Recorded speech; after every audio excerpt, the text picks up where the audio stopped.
বিপিএলে দুর্বার রাজশাহীকে নিয়ে বিতর্ক মাত্রা ছাড়ালো। এবার কোনো বিদেশি ছাড়াই রংপুর রাইডার্সের বিপক্ষে খেলছে রাজশাহী। বিপিএল ইতিহাসে এই প্রথম বিদেশি ছাড়া কোনো দল মাঠে নেমেছে।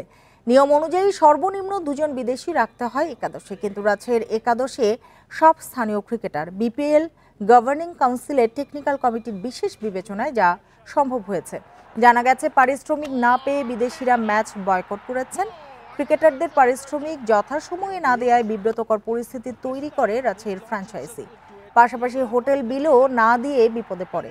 রংপুরের বিপক্ষে টস হেরে ব্যাট করছে রাজশাহী। রাইডার্সের বোলিং তোপে ১০০ নিচে গুটিয়ে যাওয়ার শঙ্কা তাসকিন বিজয়দের।